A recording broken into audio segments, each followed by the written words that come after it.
Usko tai älä, mutta kevät on kriittistä elämän ja kuoleman aikaa, nimittäin pölyttäjille. Talven jäljiltä tokkuraiset hyönteiset heräilee kätköistään ja just nyt sä voit tehdä ratkaisevan eron niiden selviytymisen kannalta. Mä annan sulle muutaman helpon vinkin, jotka ei maksa mitään, mutta jotka voi pelastaa jopa 80% sun pihan pölyttäjistä. Kaikki nämä vinkit on keskeisiä niiden selviytymisen kannalta, mutta erityisesti viimeinen kannattaa kuunnella tarkkaan, sillä se on aivan erityisen tärkeä.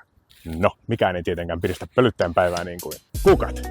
Kyllähän itselläkin on hymy herkässä siinä kohtaa, kun näkee kevään ensimmäiset leskelehdet.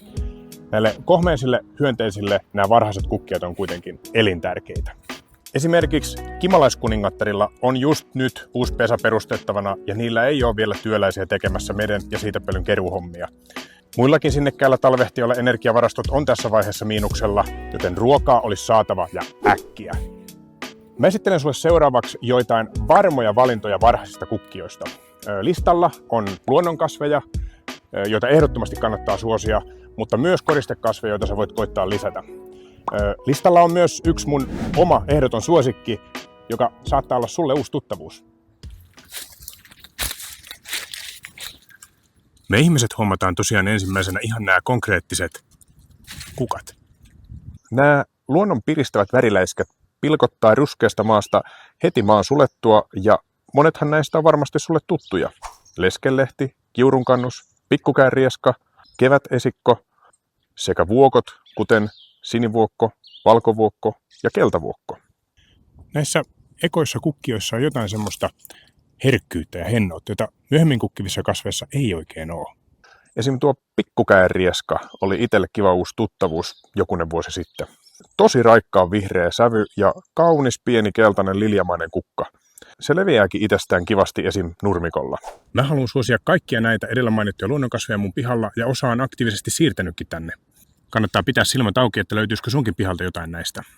Esim. Vuokkoja ei kuitenkaan pidä mennä niiden luotaisilta paikoilta kaiveleen, mutta mä myönnän ottaneeni valkovuokkoja yhdeltä tienreunalta, joka oli jäämässä tietöiden alle ja kaikki ne kasvustot olisi peittynyt ja tuhoutunut. Mä haluaisin yrittää sieltä edes muutaman pelastaa omaan pihaan ja ihan hyvin niillä täällä on mennyt. Mutta niin, tästä luonnonkasvien joukosta erottuu yksi yllättäjä, joka on monimuotoisuuden kannalta ihan omassa luokassaan ja siksi mun suosikki. Pajut! Ja erityisesti sellainen puu kuin raita. Raidat kasvaa toisinaan aika näyttävän kokoisiksi ja ne kukkii runsaasti jo tosi varhain. Helpoin se on tunnistaa just siitä tosi aikaisesta keltaisesta kukinnasta ja sen harmaasta urteisesta rungosta. Parhaimmillaan nämä puut on täynnä touhukkaita hyönteisiä, joille ne tarjoakin paljon proteiinipitoista siitepölyä. Kimalaisten lisäksi tosi moni meidän ekoista päivä- ja yöperhosista käy nimenomaan raidan kukilla. Mutta ostos-TV-tyyliin ei siinä vielä kaikki. Raitoja valitettavasti kaadetaan aika paljon, koska moni ei oikein tunne niitä. Ne myös kasvaa helposti monirunkoisiksi hässäköiksi ja alkaa melko nuorena jo lahoa ja repeileen. Mutta biodiversiteetin kannalta tämä on itse asiassa just niiden paras puoli. Tus itse asiassa katsoo vähän lähempää. Tän niiden kasvutavan vuoksi niiden runko on täynnä kaikenmoisia halkeamia ja uurteita, jotka on monimuotoisuuden kannalta aivan parhaita. Just tällaisissa kätköissä monet hyönteiset talvehtii, elää lahopuussa ja on osana ravintoketjua sitten pihan muille asukkaille. Myös linnut voi pesiä tällaisissa katkenneissa oksahaaroissa ja koloissa. Mun mielestä tämmöiset piirteet antaa raidalle ihan eri lailla luonnetta.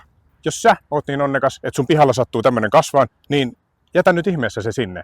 Sä teet heti valtavan palveluksen pihan asukkaille, erityisesti talvehtiville pölyttäjille. Toukokuun edetessä tulee kukkijoiden seuraava aalto, ja tässä ryhmässä on varmasti monta semmoista kukkijaa, joihin monella liittyy semmoinen lämmin mieleyhtymä alkukesään. Sieltä löytyy semmoisia komistuksia kuten tuomi, hedelmäpuut, voikukka, herukat ja vaahtera. Veikkaan, että pian valkoisena kukkiva tuomi yhdistyy monen mielessä kesäloman alkuun ja koulun päättäjäisiin.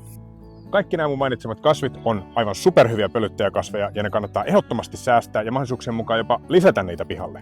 Puutarhakasveista löytyy vielä muutama hyvä varhainen kukkija pölyttäjien iloksi. Ei muuten ole sattumaa, että monet näistä on sipulikasveja.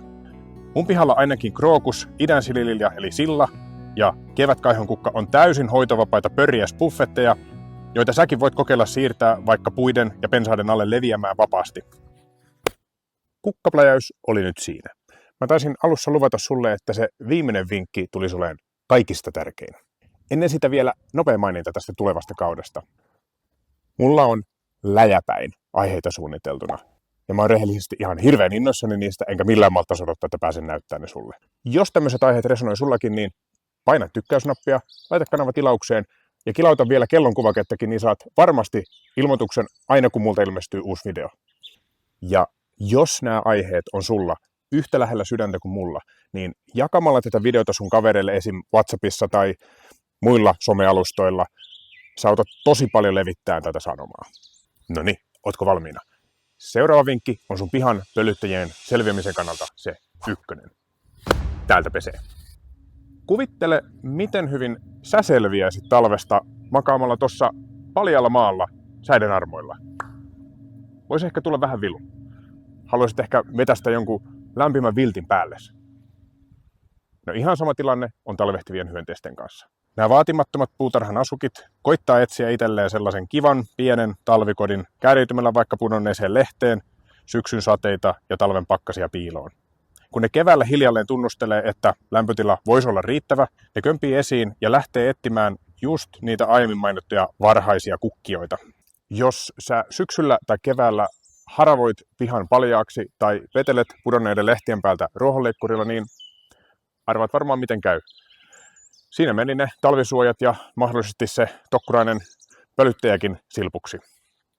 Just kimalaisten kohdalla se vahinko on erityisen suuri, koska jokainen kuollut yksilö tarkoittaa yhtä perustamatta jäänyttä yhdyskuntaa. Ne on nimittäin nämä kuningattaret, jotka talvehtii. Eli niin kuin paitakin sen sanoo, save the queens. Lehtien lisäksi kaikenlaiset ontot kasvien varret on erakkomehiläisten toukkien suojapaikkoja ja niitä saattaa olla siellä talvehtimassa. Mutta tämähän on oikeasti siis ihan paras uutinen. Sä voit jättää kevätsiivouksen tekemättä. Sun ei oikeasti tarvitse putsata sitä pihaa virheettömäksi heti lumien lähdettyä, vaikka tiedän just mikä hinku on päästä takas pihatöihin talven jäljiltä. Usko pois. Mutta oota edes toukokuun puolelle, niin tää pikkuväki ehtii heräillä. Mä voin omasta kokemuksestani kertoa, että tämä meidän piha on kokonaan metsän ympäröimä, paljon koivuja ja tässä pihallakin kasvaa useita lehtipuita, kuten vaahteroita, tammia ja hedelmäpuita. Lehtiä ropisee siis pihaan paljon. Siltikään mä en haravoi koskaan ja niin vaan kaikki nämä lehdet on kesän mennessä kadonnut. Mä en siis syksylläkään tee lehdille yhtään mitään. Kun maa keväällä sulaa ja kastemadot aktivoituu, niin nämä lehdet katoo ilman mitään vaivan näköä. Parasta tässä on, että silloin ne myös hajotetaan maan sekaan, jolloin ne parantaa maaperän rakennetta ja tuo siihen ravinteita ja elämää. Tämä on oikeasti niin helppo win-win-skenaario, että suosittelen vahvasti harkittamaan samaa. Se on nyt oikeasti ihan sama, mitä ne naapurit ajattelee, jos nyt vähän pidempään nurmikolla näkyy lehtiä.